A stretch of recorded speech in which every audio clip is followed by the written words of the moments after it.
Listen to me, my dear students. Today I have brought here WH question for you. WH question means target question. अनि WH क्वेसनलाई target question पनि भनेर चिनिन्छ र यो WH question एसई को लागि एसई क्यान्डिडेट विद्यार्थीहरूको लागि धेरै महत्त्वपूर्ण हुन्छ। WH क्वेसन कुन क्वेसन? WH क्वेसन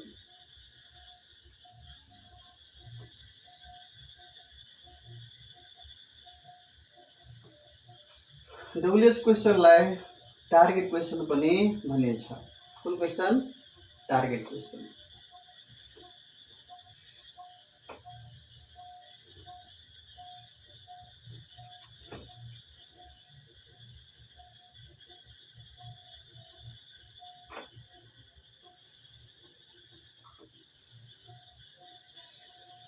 WH क्वेसनलाई टार्गेट क्वेसन पनि भनिन्छ।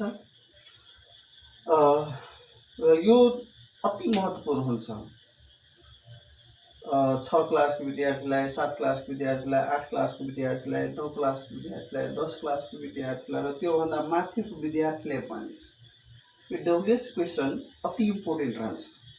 खास गरेर एसएलसी क्यान्डिडेट विद्यार्थीको लागि। ओके, एसएलसी और एसई candidate students understand very well. It is the most important for you because you have to select answers from the passage, from the story passage, from the poem, from the condolence, from the sympathy, from the vacancy, from the letters. Such types of answers you have to select it from that given passage. So my dear students, some students feel very difficult how to write correct answer from the passage and they feel some difficult. They only write this full stop to that full stop. But note, that is not exactly answer. You have write exactly answer, and according to this WH or target question, you can grab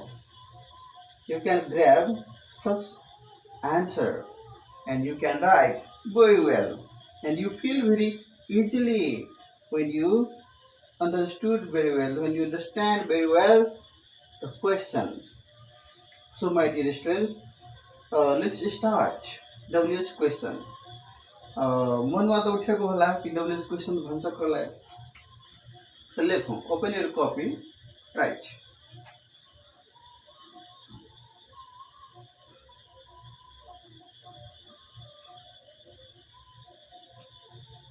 WH word.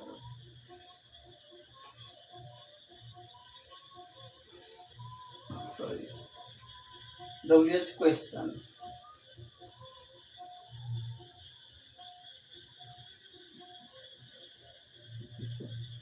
WH question means the sentence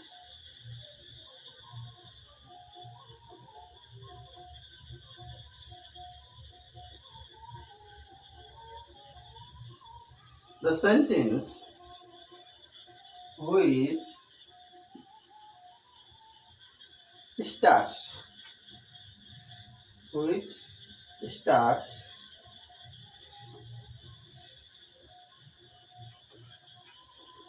from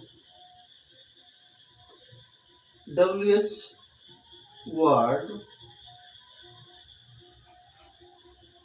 to ask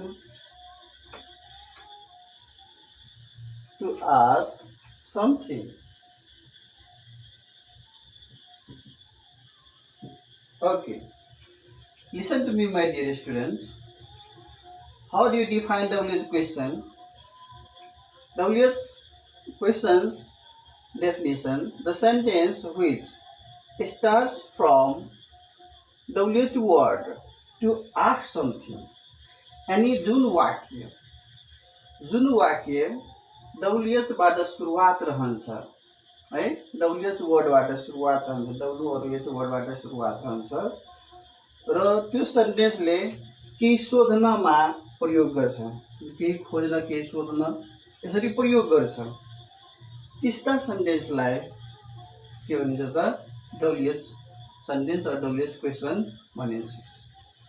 So my dear students, just like and according to me, look at here WH question. Just like, what do you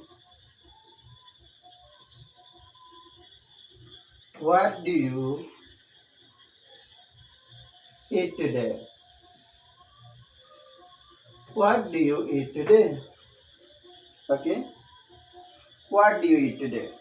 अनि तपाई आज के खानुहुन्छ है, यो के गरियो त W बाट सुरु भयो, यो वर्ड के बाट सुरु भयो, W बाट, के गर्नको लागि, सोध्नको लागि है.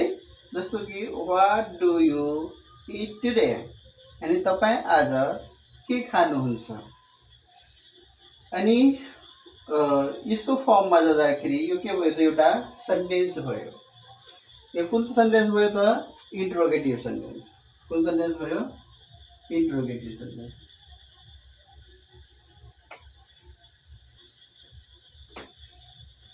इन्टरोगेटिभ सेन्टेन्स भयो जो आस्क गर्नको लागि, सोध्नको लागि, जानकारी लिनको लागि प्रयोग गरिन्छ.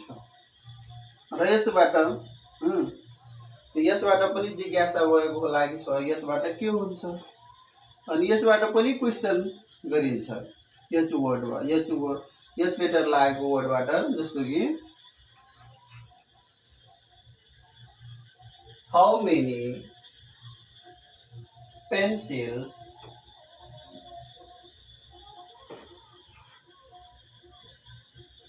did you buy yesterday?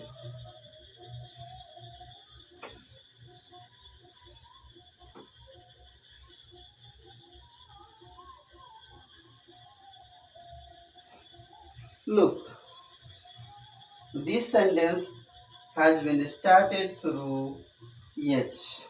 Okay, H-O-W, how. How many pencils did you buy yesterday? And तपाईले हिजो कतिवटा सिसा कलमहरू किन्नुभयो. पेन्सिल मिन्स सिसा कलम. हाउबाट भइसक्यो र व्हाटबाट भइसक्यो. व्हाटमा W. ओके, यो W यो भयो, W बाट जुडेको क्वेसन, र यसबाट जुडेको क्वेसन के भयो त, यो भयो. यसबाट जुडेको क्वेसन यो भयो WH क्वेसन. ओके, यसैलाई WH क्वेसन भन्छ र यसैलाई टार्गेट क्वेसन पनि भनिन्छ. इक्जाममा कहीँ पनि भुल्नु हैन, भट्कनु हैन. ग्रामेटिकल वर्डमा जब WH क्वेसन या टार्गेट क्वेसन भन्छ भनेको दुवै भनेको उस्तै चीज हो र राम्ररी कन्फिडेन्सको साथ लेख्न सक्नुहुन्छ. And in this process, you have to know some structures of WH question. And these structures are here. Structure number 1, WH word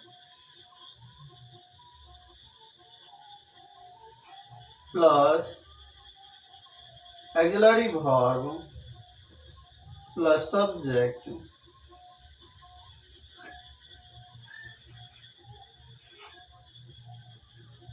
plus verb plus object complement, sign of interrogation at last, question mark. Listen. Structure number 1, WH word plus auxiliary verb plus subject plus verb plus object complement.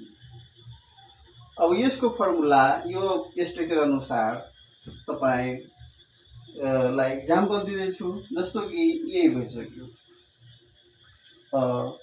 What do you eat today? Okay, how many pencils did you buy yesterday? And यो formula, यो structure यो दुवैमा मिल्छ है। जस्तो कि ल again example,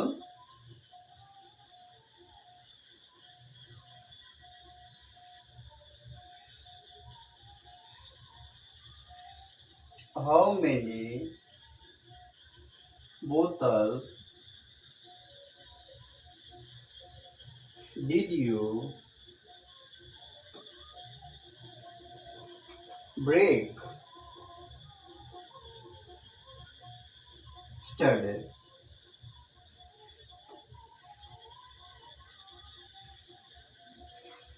How many bottles did you break yesterday? अनि तपाईले हिजो कतिवटा बोतल्सहरू तोड्नुभयो, अनि कतिवटा बोतल्सहरू फुटाउनुभयो। यसले के गर्छ त, यसमा WH वर्ड भनेको यो हाउ भइसक्यो है, हाउ भइसक्यो। हाउ मेनीले के लिन्छ त, अब्जेक्ट लिन्छ, त्यसैले मेनी यहाँ आएको छ। हाउ मेनी बोतल्स यो अब्जेक्टिभ फर्म हो, जो हाउ मेनी क्वेसनमा लिन्छ। हाउ मेनी बोतल्स लेख्नुपर्छ यसरी, हाउको साथमा मेनी बोतल्स आएको छ, यो अब्जेक्टिभ फर्ममा प्रयोग हुन्छ। हाउ मेनी बोतल्स, त्यसपछि did you, did auxiliary verb हो, डिड एक्सिलरी भर्ब हो। Subject, subject is here you. Verb break, verb break हो, र अब्जेक्ट कम्प्लिमेन्ट को प्रयोग कसले गर्छ त, standard object complement. Okay, so according to this you can understand very well WH sentences, and you can select answer also, just like how many bottles did you break yesterday? and तपाईले हिजो कतिवटा बोतलहरू तोड्नु भयो त। अब इक्जाम्पलमा एन्सरमा दिँदाखेरि प्यासेजमा यो लेखेको रहन्छ, you broke 12 bottles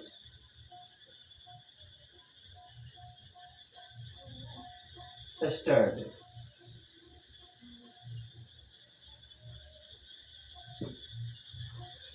You broke 12 bottles yesterday. तो यसको इन्डिकेट के भयो त, 12 बोतल्स। हाउ मेनी को क्वेसन के हुन्छ, हाउ मेनी को कन्टेबल नाउन हुन्छ। कुन नाउन हुन्छ, कन्टेबल नाउन। कन्टेबल नाउन हामी बोतल्सलाई गर्न सक्छौँ। अनि तपाईले हिजो 12 वटा बोतलहरू तोड्नु भयो। तो यो कहाँ रहन्छ त, यो प्यासेजमा दिएको हुन्छ। कहाँ दिएको हुन्छ, प्यासेजमा दिएको हुन्छ है। र यो प्यासेजबाट यहीबाट यसरी क्वेसन दिएको हुन्छ, how many bottles did you brake yesterday? So in that time you have to write this sentence, you broke 12 bottles yesterday है। अब यो ब्रोक भयो, ब्रेक को V2 के हुन्छ, ब्रोक हुन्छ। ब्रेक को V2 के हुन्छ, ब्रोक। अब यो ब्रोक यहाँ भयो, त्यसैले यो के भयो त, सिम्पल पास्ट टेन्स भयो। कुन टेन्स भयो, simple past. Simple past tense भयो। सिम्पल पास्टमा के लाग्छ, V2 लाग्छ है। सिम्पल पास्टमा के लाग्छ, V2, subject plus V2 plus object complement. तो सिम्पल पास्ट भएपछि यो क्वेसन पनि सिम्पलै पास्टमा रहन्छ। यदि तपाईले अर्को टेन्समा क्वेसन हालिदिनु भयो भने यो क्वेसन रङ भइहाल्छ। त्यसैले सिम्पल पास्टको सिम्पल पास्टमा नै प्रयोग गर्नु पर्छ है। Lesson,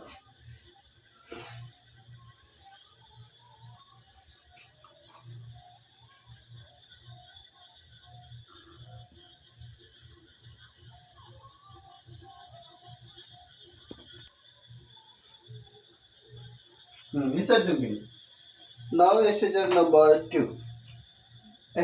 Structure number 2. WH word plus verb plus object complement. WH word plus verb plus object complement. अब यो सब्जेक्टिभ केस अनुसार जो रहन्छ सेन्टेन्स त्यस्ता वाक्यहरू त्यस्ता क्वेसनले के गर्छ त यो स्ट्रक्चरमा जान्छ। जस्तो कि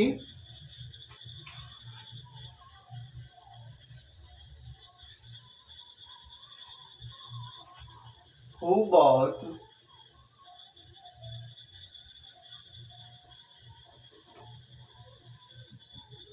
this building?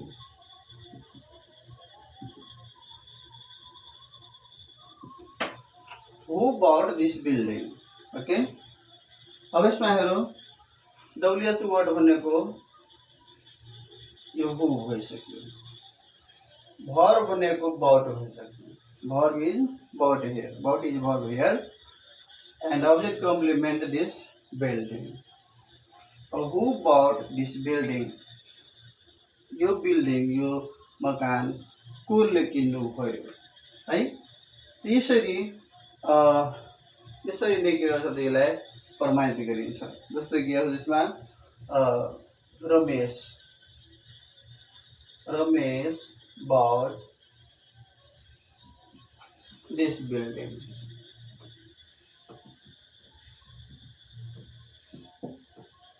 Ramesh bought this building.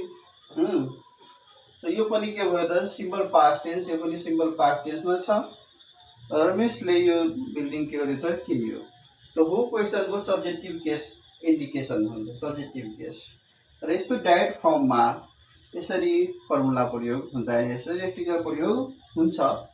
त्यसैले तपाईहरु एकदमै ध्यानपूर्वक एकदमै राम्रोसँग हेर्नुस्, एकपटक हेर्नुस्, दुई पटक हेर्नुस्, जसरी बुझ्नुहुन्छ त्यसरी हेर्नुस्, तर हेर्नुस् एकदमै ध्यानपूर्वक हेर्नुस् र खूब राम्रोसँग मजेदार तरिकाले प्यासेजबाट राम्रोसँग अस्थिर दिमागले एकदमै राम्ररी सोचिकन तुरुन्तै खुरुक्क आन्सर निकाल्नुस्। अर्को फर्मुला नम्बर 3, स्टेज नम्बर 3 मा जाउँ। WH word plus object plus verb plus subject.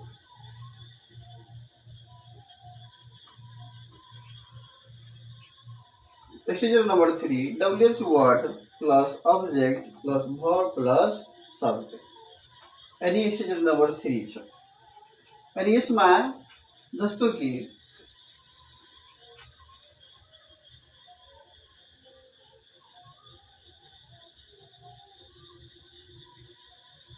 whose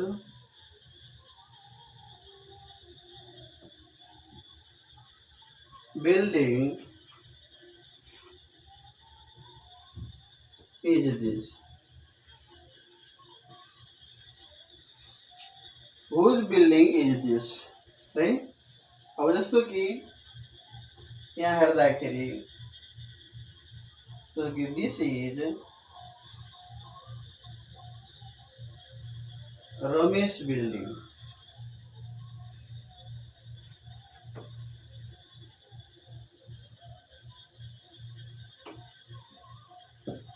This is Ramesh building and यो कसको बिल्डिङ हो त रमेशको बिल्डिङ हो। अब यहाँ हेर्नुस्, यहाँ यो अब्जेक्ट भइसक्यो, यो जो छ यो पोजेसिभ केस हो, पोजेसिभ नाउन हो, यो पोजेसिभ नाउन हो, पोजेसिभ नाउन। अनि यसको हुजको आन्सर, हुजको इन्डिकेसन भनेको पोजेसिभ नाउन हुन्छ। इज जो छ से इज भइसक्यो भर्ब, दिस जो छ से दिस भइसक्यो सब्जेक्ट। अब यहाँ दिस सब्जेक्ट भयो, इज भर्ब भयो र यो इन्डिकेसन वाला पोइन्ट भयो। रमेश माई एपोस्ट्रोफी यसलाई चाहिँ त्यो पोजेसिभ नाउन भयो। कुन नाउन? Possessive noun. यसमा एपोस्ट्रोफी यस लाग्यो अनि नाउनमा एपोस्ट्रोफी यस लागेछ त्यो कुन नाउन भइहाल्छ? पोजेसिभ नाउन भइहाल्छ। र यो पोजेसिभ नाउन हो र यो अब्जेक्ट हो। अनि यहाँदेखि यहाँसम्म अब्जेक्टिभको फर्ममा छ, तर यसमा यसको हुज क्वेसनको इन्डिकेसन के हुन्छ त? पोजेसिभ हुन्छ, पर्सनमा हुन्छ। त्यसैले यो कसको भइसक्यो त? हुजको भइसक्यो। अब त हुज बिल्डिङ इज दिस है, अनि यो बिल्डिङ कसको हो? त हुज भयो डब्ल्युएच वर्ड। हुज के भयो? डब्ल्युएच वर्ड भयो। डब्ल्युएच वर्ड भयो हुज। अब बिल्डिङ जो छ, बिल्डिङ यहाँ हेर, बिल्डिङ अब्जेक्ट छ। बिल्डिङ भनेको के हो त? अब्जेक्ट हो। बुझ्यो? त्यसपछि भर्ब। भर्ब भनेको के छ त? इज। इज यहाँ भर्ब भइसक्यो। यहाँ पनि इज भर्ब छ। हेरौँ। र दिस जो छ, दिस के भइसक्यो त? सब्जेक्ट भइसक्यो। दिस हेर सब्जेक्ट छ। अनि यो यहाँ सब्जेक्टको फर्ममा छ। सब्जेक्टको फर्ममा छ। अनि यसै तरिकाले यो रहन्छ केमा त? प्यासेजमा। दिस इज रमेश बिल्डिङ लेखेको रहन्छ प्यासेजमा। र यसैबाट नै, यही सेन्टेन्सबाट नै क्वेसन बनाएको हुन्छ, यो हुज बिल्डिङ इज दिस। त तपाईँलाई एकदमै फिक्स थाहा रहन्छ कि दिस इज रमेश बिल्डिङ। अनि हुज क्वेसनको इन्डिकेसन के हुन्छ त? पोजेसिभ नाउन वा प्रोनाउन हुन्छ। र यसरी हुँदाखेरि तुरुन्तै रमेश हेर्ने, तुरुन्तै पोजेसिभ केस हेर्ने र तुरुन्तै सिलेक्ट गरेर एकदमै राम्रोसँग यसलाई आन्सर पुट गर्न सक्छौँ। कम समयमा, बहुत कम समयमा, एकदमै कम समयमा क्रुक्क आन्सर पत्ता लगाउन सक्छौँ। जति ठुलो प्यासेज दिए तापनि है, जब यो मेथड आइरहेको छ भने तुरुन्तै आन्सर पत्ता लगाउन सक्छौँ। त्यसैले तपाईहरू कहीँ दिमाग नलगाउनुहोस्, एकदमै राम्रोसँग यहाँ आउनुहोस् र मेरो च्यानलसित जुड्नुहोस्। एकदमै राम्रो तरिकाले पटक पटक हेरी एकदमै राम्रोसँग बुझ्ने गरी मैले लेखिदिएको छु र एकदमै राम्रोसँग तपाईहरू हेर्नुहोस्, कपीमा लेख्नुहोस् र बारम्बार त्यसलाई पढ्दै राख्नुहोस्, बिर्सनु होइन। किनकि यसले इङ्ग्लिसमा एकदम महत्त्वपूर्ण रोल खेलेको हुन्छ, एकदमै राम्रो रोल खेलेको हुन्छ। 3वटा प्यासेज दिएको हुन्छ र 3वटा प्यासेजबाट यो सिलेक्सन गर्नु छ। र तपाईहरू मेरो च्यानललाई नबिर्सनु होला, त्यो भन्दैछु। मेरो च्यानल आइडी के छ त? युट्युबमा जानुहोस्, युट्युबमा जानुहोला।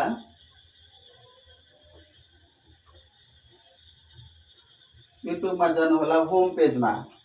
होम पेज यहाँ रहन्छ, होम पेजमा जानुहोला र यसमा @child2082 यति सर्च गरेर तपाईहरू हर वक्त, हर क्षण, हर पल पढ्दै रहनुहोला। तपाईहरूको लागि लगभग म 43वटा भिडियो हालिदिएको छु र तपाईहरू नबिर्सिकन एकदमै राम्रोसँग हेर्दै रहनुहोला। घरमा कसैलाई डिस्टर्ब नगर्नुहोला है। समयमा गएर, ओछ्यानमा गएर राम्रोसँग सुत्ने बेला पनि अलिकति हेरिदिनुहोस् होला है, हेर्नुहोला त्यो बेला। र मम ड्याडलाई परेशानबाट अनि तङ्ग नगर्नुहोला। मम ड्याडले पनि अब भिडियो मोबाइलमा पढ्ने बेला हेरेको भयो मम ड्याडको पनि मन के हुन्छ त? खुसी हुन्छ, खुसीले गदगद भइहाल्छ क्या। त्यसैले तपाईहरू आफ्नो बानी जो पहिला थियो त्यसलाई चेन्ज गरिलिनुहोस् र पोजिटिभतिर आउनुहोस्। ल त है, धन्यवाद। Thank you for today.